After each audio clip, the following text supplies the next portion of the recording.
I don't know if you've adopted Robert's rules or some other, but use whatever rules of procedure you have. If you think you need them as a board, set aside time on a work session to talk about your rules and even have a little bit of role playing on how they work so that you get good habits around that. And it might be, for example, you don't have to do this, but for boards discussions, when we have a substantive issue for which there's a motion made, does each member speak once before anybody gets a second chance to speak? How do we make a motion? How do we announce the vote?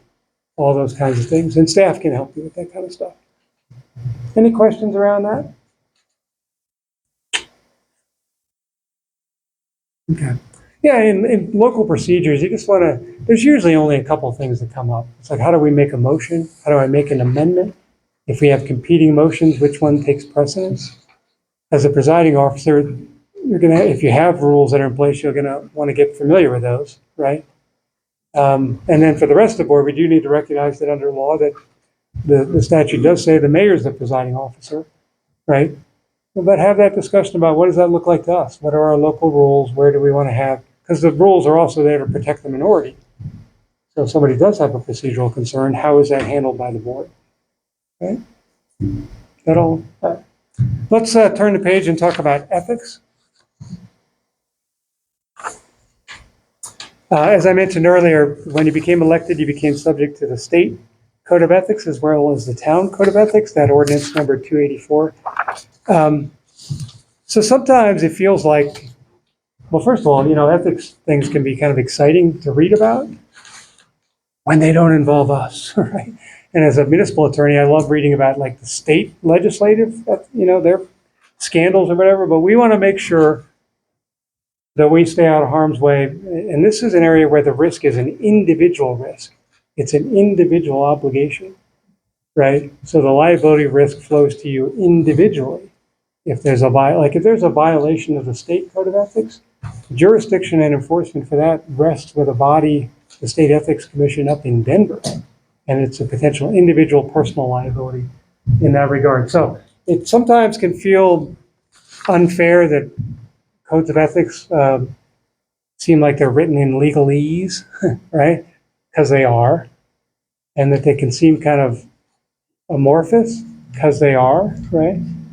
But in terms of best risk management and protection for yourself, have staff or your attorney once you get another one on board, or see it. The Colorado Municipal League's got a nice little pamphlet. Find a resource that gives you a good summary of what the rules are. Even plow through the rules yourself a couple times so you get a good working familiarity with what the rules are under the Code of Ethics, so that you're prepared to spot issues and deal with them before they become a problem. Because one of the most disheartening things that I deal with is sometimes there will be an ethics allegation of an ethics violation against an elected or appointed official, and it's actually got traction to it. It's a credible allegation, but the response to that is, I didn't know that was a violation of the state law. And it's a tough place to be. And once you ring the bell, you can't unring it, right? So you want to make sure you got a good working familiarity with what the rules are. In that regard, the most common rule, obviously, that comes up is conflict of interest. Okay, so I'm just going to introduce it real quickly. So a conflict of interest situation arises whenever the Board of Trustees is going to make some kind of decision that directly and substantially affects your own personal financial interest. Okay, so do we know what our obligation is there? Let's say, to use the example, let's say that we decide, I know you don't do this that often, but let's say there's a request for a new liquor license, and that's a board decision, right? But I, as a trustee, happen to be a 50% owner of the business that wants that license. I'm in a conflict of interest, right? Right. So what's my obligation? I have to disclose my conflict of interest on the record at the board meeting. I have to recuse myself from the board's discussion and vote, right? I have to leave the room, the boardroom. That's under your local That's law. not why I'm doing that. I Okay. need to use the I was like, my goodness, nothing I'm doing is creating a conflict.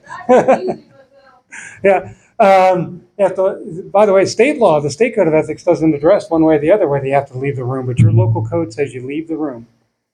Okay. And then you have to not influence other members on the matter in which you have a conflict. So here's how it might, just role playing a little bit. Mayor calls up, the next agenda item is a new liquor license for 101 Main, which isn't going to happen because that's this address, right? And, oh, I thought this was 101 Main. Oh, okay. Sorry, I tried to inject a little levity. All right. So next, no, you can have a special event here. They were getting sleepy. I was just trying to wake them up. Yeah. So next item on the agenda is a liquor license for 105 Main Street. They go, Mayor, I have to make a disclosure at the beginning, before you've started any discussion. Mayor, I need to make a disclosure. I have a conflict of interest. I happen to be an owner of the business that's requesting this license. Therefore, I'm going to recuse myself from the board discussion and vote, step out of the room, and leave the room. And then you've made a proper disclosure. Okay? So, all right, and you can't attempt to influence the other decision makers. So, even if the board's staying behind and they have questions, I think your code locally does a nice job of answering that question by saying you have to leave the room. But if you're thinking to yourself, well, that's unfair, as a business owner, I still have a right to a liquor license and I should have the right to answer the board's questions about my application. Well, remember, only 7 people get to be trustees. So with that power goes the obligation to balance, and the balance is you can't influence the remaining board members. So in that scenario, what do you want to do? Have your business partner answer the questions. Somebody else. Take yourself out of harm's way. Okay? Confidential information. The state law says don't disclose or use confidential information for personal benefit. Your local code says don't disclose confidential information without prior board approval. It's pretty self-evident when something's confidential, but sometimes it might not be. How do you protect yourself? You just ask. But if you get it from the attorney, it's obvious. It's usually got that big red stamp, attorney-client communication. But what if you get an appraisal for a piece of property, right? Or what if you get from the state some confidential tax document? If you're not sure, what if the staff sends out something separately from the board packet and says, board, for your eyes only? It's never inappropriate for you to make that tactful call to staff and say, why is this for our eyes only? So that they can give you, get you oriented to why that's the case. But once we've established it's confidential information, we can only release it with board approval. Okay. Do you get a monthly stipend for being on the board? No. Yeah. So you know this. I'm not here to tell you it's the big salaries. It's also not the gifts that bring us to public service, right? It's love of our community, right? So more importantly and less humorously, if that was a joke, there's actually a state constitutional amendment and provisions in your code of ethics that govern gifts to elected officials, including yourselves. Okay. And I'm not proud of it. Well, yes, I am. It's a full constitutional amendment, many, many pages, but I can boil it down just in terms of orientation training to 2 sentences. It says, the constitutional amendment says, don't accept any gift from any one person in any one year of more than $75 if it's in any way related to your status as a public official. Okay? Subject to this huge exception, don't accept the rule no matter what it's worth if it's clear the gift is being offered to you to influence your vote, to reward you for a vote, or to get you to depart from the fair and faithful, impartial discharge of your duties as a trustee. You see that fiduciary concept coming back. How do I practically manage this risk? It's so much of it is just general good sense about timing and context of when a gift is offered. Yeah, we're a small community and we're collegial and we got friends and we probably even know people in the community that we have, holiday meal with, do things with their families. Sometimes they buy dinner, sometimes my family buys. But, next week, if that person happens to be the person who's on the agenda, right, with a contract in front of the Board of Trustees, is this the week to accept a gift of tickets to the Rockies game? No, because of the appearances, right? I don't know what Rockies tickets are worth, but it doesn't matter. It doesn't matter. It's the context suggests that it might be an attempt to influence, and it's an objective test. It's not whether we individually think it feels okay. It's what would a reasonable person think. So, okay. Last piece on ethics is just to recognize in matters of ethics, fair or unfair. Do you agree with this notion that perception can be reality and reality can be perception? If you ever confront one of these issues, I encourage you, you're going to do your diligence. Find out what the rules are.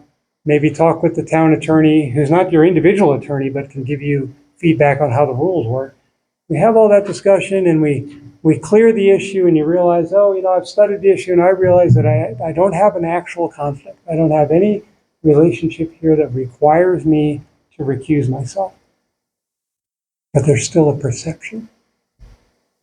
That item's on the agenda and people are looking up, they're going, why is he voting on this? I thought he had some, Don't underestimate the value. So much about ethics is just being transparent about where you're coming from.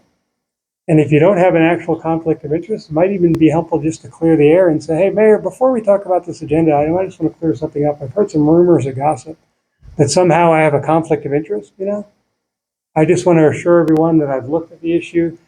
I do not have any financial relationship to this. My only relationship to this application is as a trustee, and I intend to decide this issue same as any other, right? In a real sticky situation, someone might still stand up and object and go, I think that's incorrect. I think you have a financial relationship to the applicant. Okay, well, let's slow it down and just talk about that. What's the evidence? Right?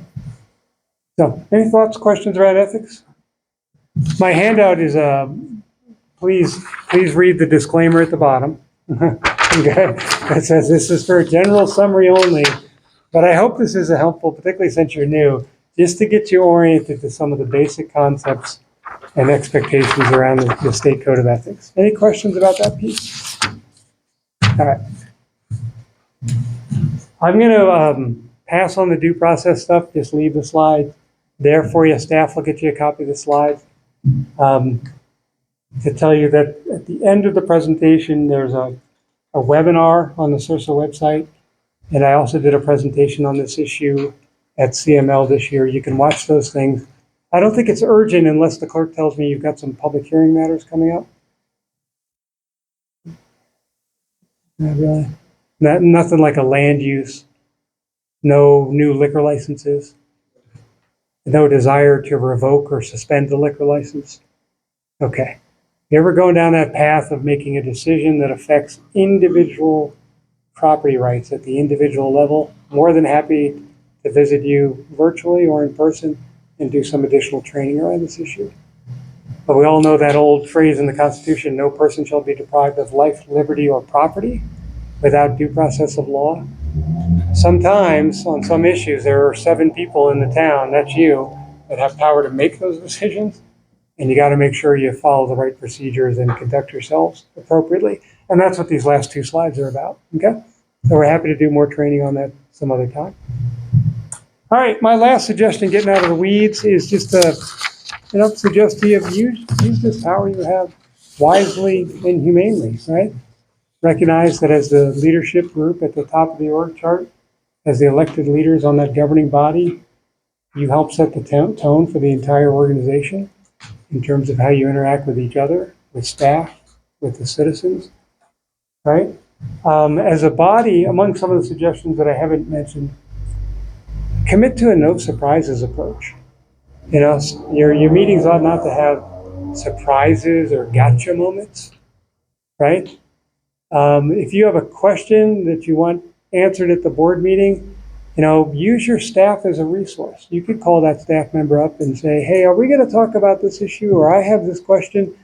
But give them some grace when they say, I got it. And they say, hey, if you have that question, maybe your fellow trustees have that question. So I'll shoot an email out as a staff member to let everybody on the board know that staff will be prepared to help you as a board consider this question, right?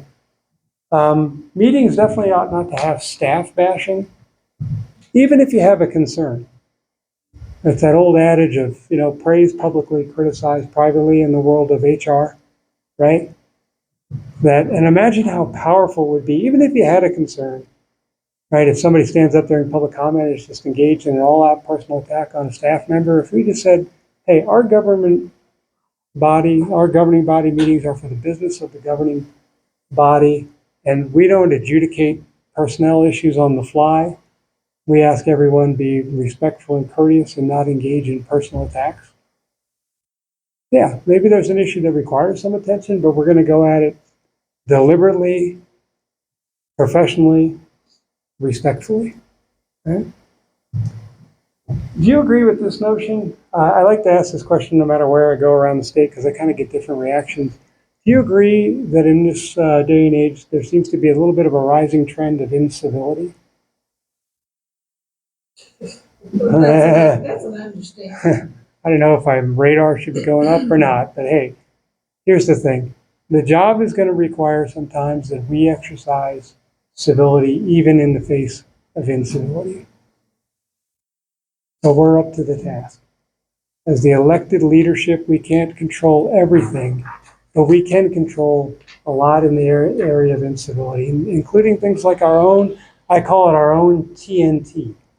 And by TNT, I don't mean dynamite, I mean tone and temperament.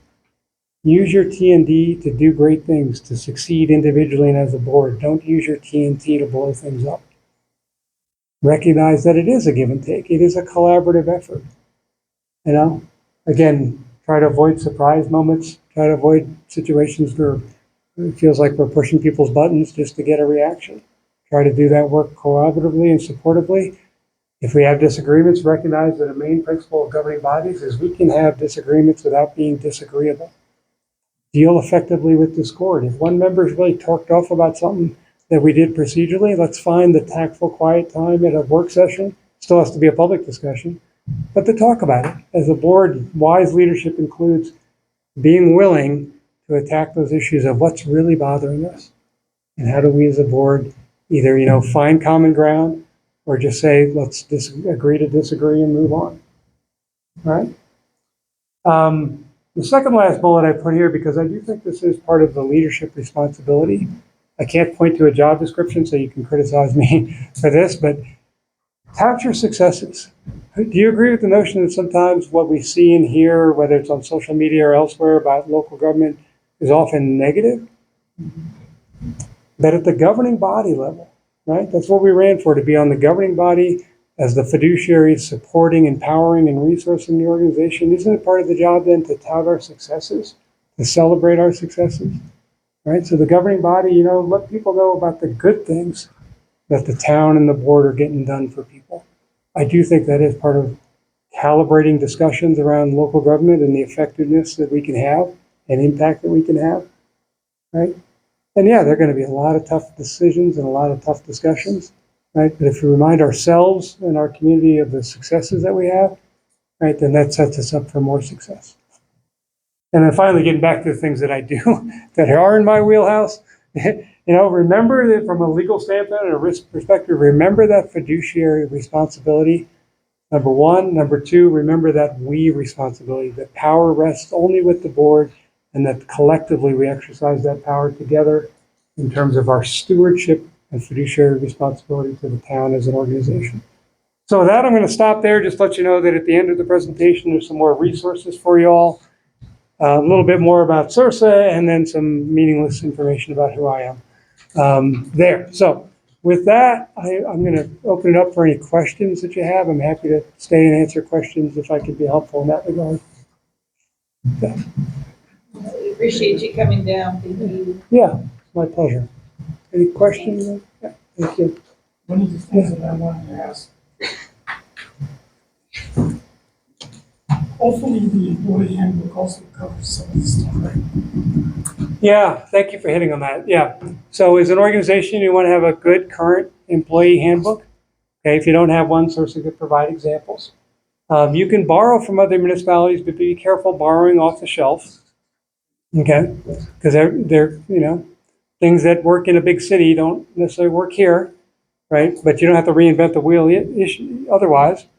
The personnel policies, I think the current thinking and our current suggestion is they just need to hit the core issues concerning the employer-employee relationship, right?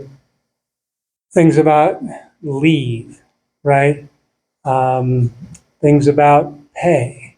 You don't have to have every operational detail in the handbook unless you want to, but you definitely want to have a good current set of personnel policies. Cirsa's got plenty of examples. You'll have to decide as a board, what your policies are on the business aspects, like what our leave policies are. Do you have policies in place already? Yeah. And make sure they're updated and current, and Cirsa can help with that. in a different liability training, I remind organizations, and this is part of the responsibility at the governing body level, it's not urgent, but you need to get it done, is make sure you have a current updated policy around workplace discrimination, harassment, bullying. Make sure that you're current with all the things that the state legislature has been doing around leave, right? And those kinds of things. So make sure you set aside time to just and it's going to require some resources. One of the nice things about having a structure, if you use the town administrator structure, is it helps you, but you're a small enough organization that your clerk can be your single resource on that, right?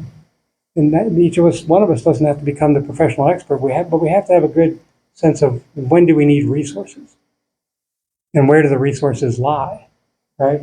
And so that's where Cirsa can help. We can't fulfill the role of the town attorney, but if you're saying, oh, we don't have a good policy, right, on how we handle leave requests. Well, okay, well, we can give you some samples and then you can look at them, decide for yourself, right? Or, hey, other questions that come up with, got 290 members. So if it's an issue that you haven't faced, it might still be one that one of our other members faced, and we might have some resources that are helpful. So, and then the other thing on policies that I would suggest, building on your theme, not everything has to be a policy, but in local government, you do, and the liability does attach when you do things ad hoc, right, without clear policies and rules that guide your decision making, right? And so you want to be attuned to that issue. And for your own discussions, you also don't want to come at your own discussions as a board. Like if you have on the agenda, hey, this item is to adopt a purchasing policy. And we start that discussion by saying, well, it's always been our policy to do that. And then another member says, well, that's never been our policy. I call that proxy talk.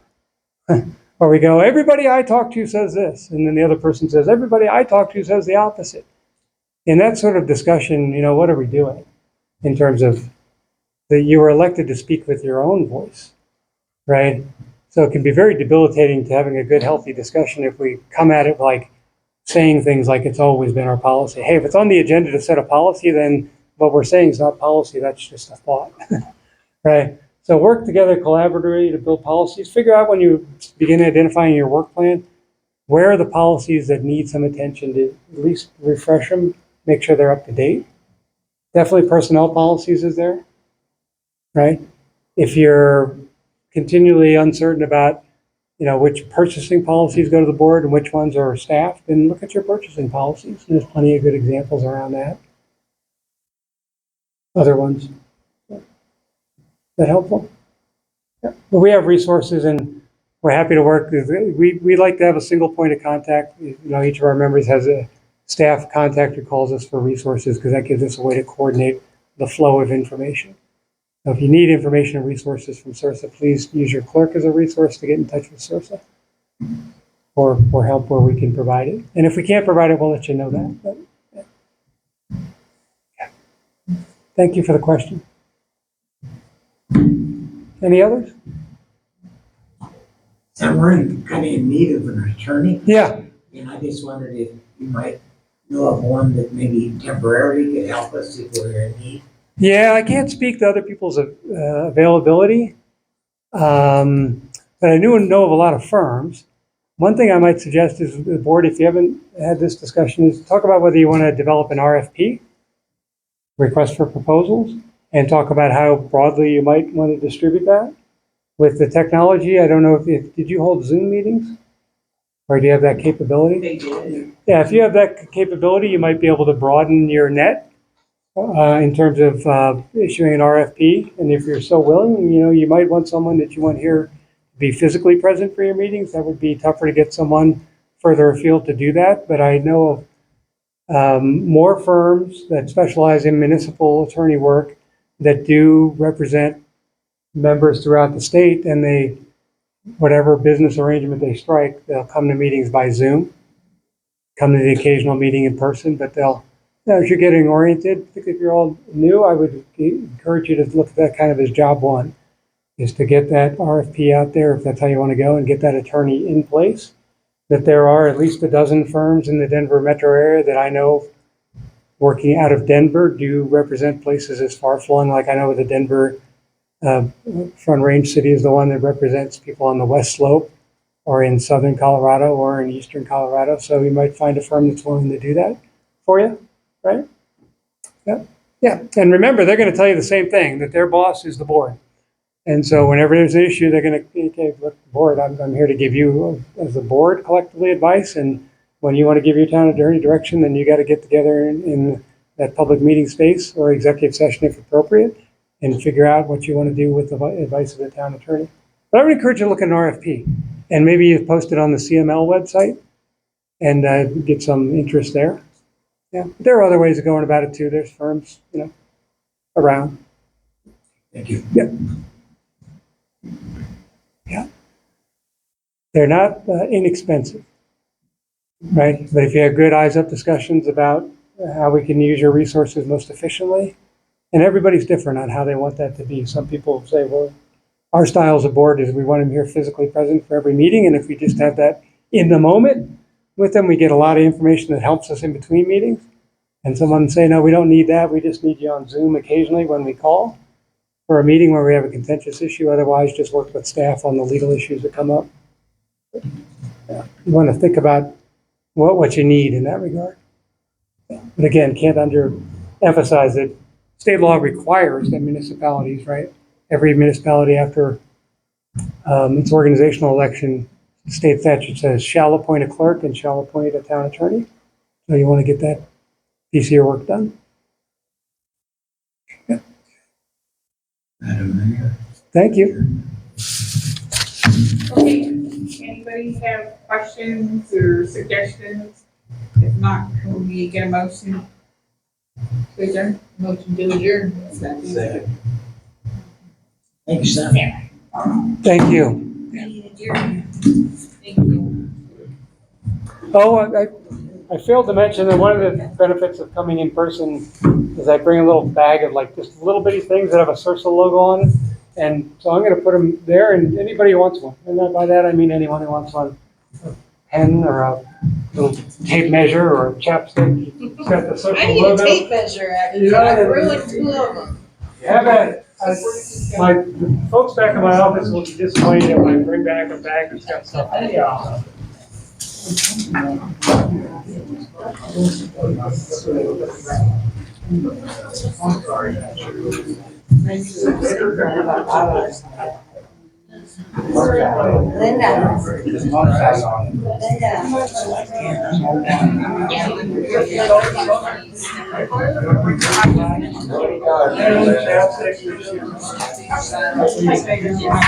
it's a weird little thing.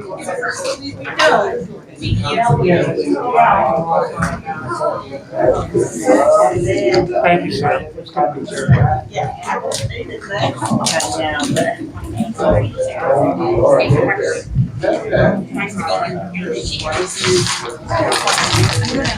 good to be here.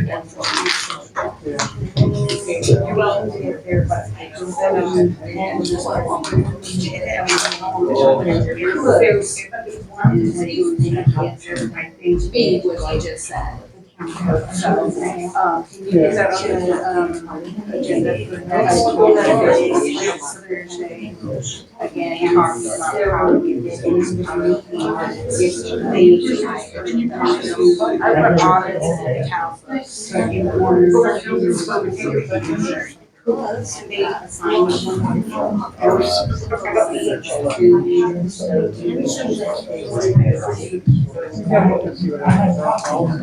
But yeah.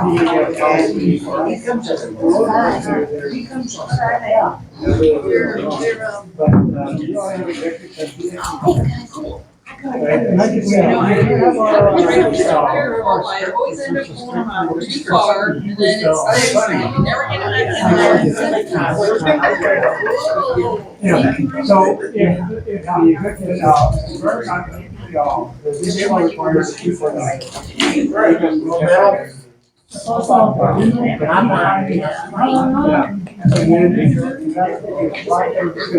Sure, I want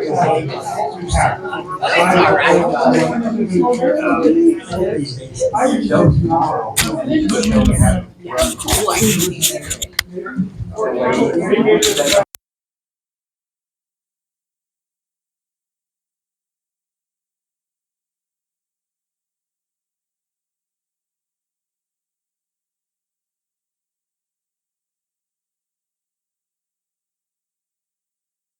Good.